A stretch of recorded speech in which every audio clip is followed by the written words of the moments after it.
Guys, welcome है आप सबका आज की इस वीडियो में। और सबसे पहले हम दी वाइपर रैंडी ऑर्टन के बारे में बात करते हैं। तो भाई रैंडी ऑर्टन ने अपना रिटर्न किया सर्वाइवर सीरीज़ में, और उसके बाद भाई उन्होंने जब मंडे नाइट रॉ पर पहली दफ़ा आए तो भाई जो वो अपना मूव परफॉर्म करते हैं, मतलब वो जो रिंग के ऊपर कॉर्नर के ऊपर चढ़ के भाई अपना वो जो लेजेंडरी मूव है उसको वो परफॉर्म करते हैं। तो भाई इस दफ़ा वो काफ़ी कन्फ्यूज़ हुए और भाई वहाँ पर वो चढ़ने से पहले, मतलब कि जो कॉर्नर है उसके ऊपर चढ़ने से पहले वो बोलते हैं, it's been so long since I have done this, I am just gonna soak it up, just give me a second. मतलब वो यहाँ पर भाई कह रहे थे कि भाई मुझे सेकंड दो, मुझे इन चीज़ों के साथ मतलब फेमिलियर होने में थोड़ा टाइम लगेगा, क्योंकि भाई 1.5 साल भाई काफ़ी लंबा अर्सा होता है। और भाई 1.5 साल से जो रैंडी ऑर्टन है वो रिंग के अंदर नहीं आए थे, भाई उन्होंने वो चीज़ नहीं की थी, तो इसलिए भाई जो रैंडी ऑर्टन है वो थोड़े कन्फ्यूज़ नज़र आए। तो भाई काफ़ी बड़े बड़े सुपरस्टार्स भी जब इस तरह से भाई काफ़ी साल बाद कोई चीज़ होती है तो भाई वो कन्फ्यूज़ हो जाते हैं। और CM पंक भाई 10 साल बाद आए तो भाई वो कितना कन्फ्यूज़ हुए होंगे वो तो हम सोच ही सकते हैं। सिर्फ अगली स्टोरी CM पंक से जुड़ी है और भाई CM पंक मर्चेंडाइज सेल्स में नंबर 1 के ऊपर आ चुके हैं। तो भाई सैटरडे से जब से उनका रिटर्न हुआ तो भाई नंबर 1 पर वो आ गए हैं।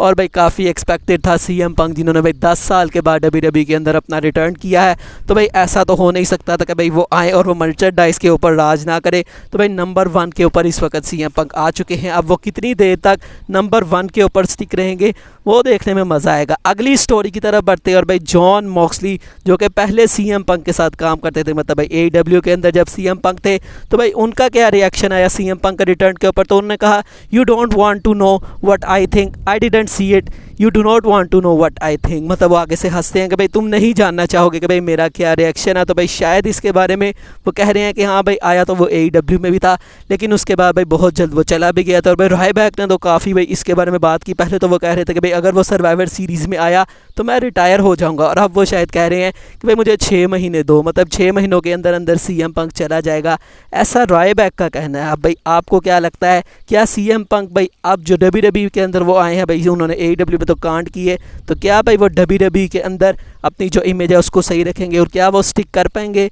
आप मुझे कमेंट सेक्शन में बता सकते हैं। अगली स्टोरी की तरफ बढ़ते हैं और भाई अब हम फ्राइडे नाइट स्मैकडाउन के एपिसोड के बारे में बात करते हैं। तो भाई रैंडी ऑर्टन को ऑफिशियली अनाउंस कर दिया गया है फ्राइडे नाइट स्मैकडाउन के एपिसोड में। मंडे नाइट रॉ में उन्होंने ब्लड लाइन के बारे में काफ़ी कुछ कहा था कि भाई ब्लड लाइन के हर बंदे को मैं RKO लगाना चाहता हूँ। तो भाई रोमन रेंज वहाँ पर है, जिमी यूसो भी वहाँ पर है, सोलो सिकोआ भी वहाँ पर है। तो भाई रैंडी ऑर्टन आ रहे हैं स्मैकडाउन के एपिसोड में, तो भाई कुछ ना कुछ एंगल हमें उनका ब्लड लाइन के साथ ज़रूर देखने को मिलेगा। करंटली रोमन रेंज तो आ नहीं रहे, लेकिन भाई जिमी यूसो और सोलो सिकोआ वो दोनों बंदे वहाँ पर मौजूद हैं। तो क्या पता भाई जे उसो को भी हमें दर्शन जो है वो देखने को मिल जाए। तो भाई काफ़ी एक्साइटिंग होगा स्मैकडाउन के एपिसोड में रैंडी ऑर्टन को देखना। और उसके अलावा लोगन पॉल जो कि करंटली US चैंपियन है भाई वो भी आने वाले हैं स्मैकडाउन के एपिसोड में। भाई ऐसा बताया गया है कि भाई royal rumble, elimination chamber, WrestleMania, ये सारे इवेंट्स लोगन पॉल इसमें आने वाले हैं और अपनी जो चैंपियनशिप है उसको भी वो डिफेंड करने वाले हैं। अगली स्टोरी की तरफ बढ़ते हैं और भाई अब हम CM पंक के बारे में बात करते हैं। तो भाई AEW में किस तरह की उनकी जो इमेज थी वो थी, और उसकी वजह से भाई काफ़ी नेगेटिव इम्पैक्ट था फैंस के ऊपर भी, और साथ में भाई जो भी मतलब सुपरस्टार्स है वो भी CM पंक के बारे में काफ़ी नेगेटिव सोचते। लेकिन भाई इसके बारे में अब रिपोर्ट सामने आई है कि भाई CM पंक वो बंदा ही नहीं रहा जो कि AEW के अंदर वो था। मतलब उन्होंने अपने आप को काफ़ी ज़्यादा जो है वो चेंज कर लिया। और भाई बैक स्टेज के ऊपर जब वो गए तो भाई काफ़ी ऐसे सुपरस्टार थे जो कि भाई पहले मिक्स्ड रिएक्शन रखते थे CM पंक के बारे में, लेकिन भाई जब CM पंक आए और उनसे मिले और जिस तरह से भी उनका मिलने का अंदाज़ था, तो अब भाई जो सुपरस्टार्स हैं वो काफ़ी ज़्यादा चीज़ों को जो है वो पॉजिटिव लेके चल रहे हैं। और भाई CM पंक की जो इमेज है वो काफ़ी अच्छी हो गई है अब सबकी नज़रों में। और भाई इस चीज़ का अंदाज़ा आप इस चीज़ से भी लगा सकते हैं कि भाई WWE ने CM पंक को अप्रोच नहीं किया, बल्कि रिपोर्ट ऐसी आई कि भाई CM पंक ने खुद जाके WWE से अप्रोच किया कि भाई मैं अपना रिटर्न करना चाहता हूँ, और जो भी भाई जो उनकी डील है वो तो भाई डील हो ही गई डन। तो भाई अब लग रहा है कि भाई शायद अब CM पंक वो चीज़ें नहीं करेंगे जो कि पास में उन्होंने की, जो कि AEW के अंदर उन्होंने की। मुझे लगता है कि भाई काफ़ी वो चेंज होंगे और भाई फैंस के साथ भी जिस तरह से वो इंटरेक्ट कर रहे हैं, भाई आके सेल्फियाँ ले रहे हैं, ये या वो है, तो भाई मुझे ऐसा लग रहा है कि भाई इस दफ़ा जो CM पंक है वो गलतियां रिपीट नहीं करेंगे जो कि उन्होंने AEW के अंदर की थी। अगली स्टोरी की तरफ बढ़ते हैं और भाई हमने देखा सर्वाइवर सीरीज़ में कि बेली को पिन करके जो वॉर गेम्स मैच है भाई वो हार गई थी उनकी टीम। तो भाई अब ऐसा बताया जा रहा है कि भाई ईओ स्काई वर्सेस बेली की जो फ्यूड है वो WWE काफ़ी देर से करवाना चाहती है, लेकिन भाई बीच में डकोटा का भी इंजर हो गई।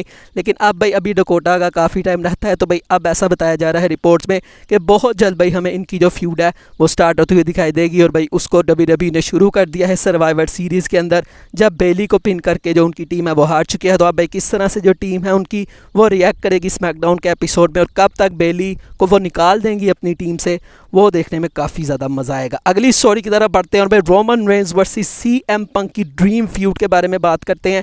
तो भाई फाइटफुल की तरफ से एक रिपोर्ट आती है जिसमें वो बता रहे हैं कि भाई डब्ल्यूडब्ल्यूई का प्लान ज़रूर है कि Roman Reigns versus CM Punk का मैच उनको करना है, लेकिन भाई अभी तक ये जो प्लान्स हैं इनको होल्ड पर रखा गया और भाई करंटली जो रोमन रेंज हैं उनका कोई भी प्लान नहीं रखा गया सीएम पंक का, बल्कि सीएम पंक का जो प्लान है वो करंटली सेथ रॉलिंस के साथ डब्ल्यूडब्ल्यूई करवाना चाहती है। और इसी वजह से भाई सेथ रॉलिंस का हमने रिएक्शन भी देखा और भाई वैसे भी भाई वो मंडे नाइट रॉ के ऊपर है तो भाई वहाँ पर तो सेथ रॉलिंस है और भाई सीएम पंक ने सेथ रॉलिंस को जवाब भी दिया है, उसके बारे में हम अभी बाद में बात करते हैं। अगली स्टोरी दी स्कॉटिश वॉरियर ड्रू मैकिंटायर से जुड़ा। भाई ड्रू मैकिंटायर का हमने मंडे नाइट रॉ के अंदर भाई सीन देखा था जो उन्होंने ग्लास को किस लगाई थी सेथ रॉलिंस को और भाई वहाँ पर उनके माथे में से खून निकलने लग गया था। तो भाई वो काफ़ी एक अजीब सी चीज़ लगी कि भाई कितना ज़ोर का उन्होंने मार दिया भाई माथे से कि भाई उनके माथे में से खून ही निकलने लग गया।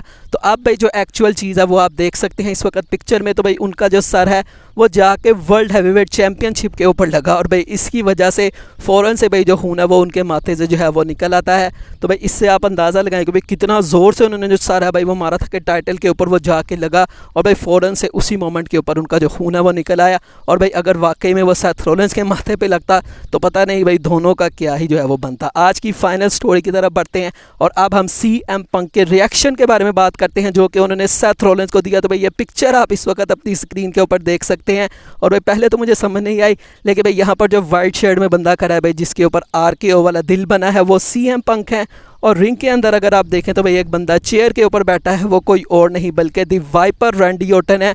और भाई बीच में ये जो बंदा खड़ा है जो कि काफ़ी ज़्यादा गुस्सा कर रहा है, जो कि भाई काफ़ी बोल रहा है, वो सेथ फ्रिकिन रॉलिंस है। तो भाई सीएम पंक ने ये सेथ रॉलिंस को टीज़ किया कि हाँ भाई मैं आया और भाई हम दोनों ने मतलब जो सीएम पंक और रैंडी ऑर्टन है भाई उन्होंने एक दूसरे को जो है भाई हाथ वगैरह हिला के वेलकम किया। और भाई जो सेथ रॉलिंस है वो क्या कर रहा था, वो भाई बीच में खड़ा होकर सीएम पंक को गालियाँ दे रहा था, बुरा भला कह रहा था। तो भाई इस तरह से जो सीएम पंक है उन्होंने सेथ रॉलिंस का जवाब दिया। और भाई मुझे ऐसा लग रहा है कि भाई इनका मैच हमें रेसलमेनिया में ज़रूर देखने को मिलेगा। वैसे भाई अभी से टीज़ीज जो है वो कर दिए गए हैं, लेकिन मुझे नहीं लगता कि रेसलमेनिया से पहले डब्ल्यूडब्ल्यूई इस मैच को प्लान करेगी। रेसलमेनिया नाइट 1 को ईजीली ये मैच मेन इवेंट कर सकता है। तो भाई बहुत मज़ा आएगा सीएम पंक और सेथ रॉलिंस की ये चीज़ देख कर। भाई टीज़ीज जो है वो शुरू हो गए हैं और जब इनकी फ्यूड स्टार्ट होगी तो भाई काफ़ी मज़ा आएगा। भाई सीएम पंक सेथ रॉलिंस पास में भी हम देख चुके हैं, लेकिन भाई तब तो सेथ रॉलिंस जो है वो नए नए सुपरस्टार थे, तो अब भाई वो काफ़ी पुराने हो चुके हैं और वो वर्ल्ड हैवीवेट चैंपियन भी हैं। तो भाई इनकी फ्यूड देखने में भाई मुझे तो काफ़ी ज़्यादा मज़ा आने वाला है। बाकी आज की वीडियो यही तक थी, अच्छी लगी हो तो लाइक कीजिएगा, चैनल को सब्सक्राइब कीजिएगा। मिलेंगे नेक्स्ट वीडियो में, तब तक के लिए अल्लाह हाफ़िज़।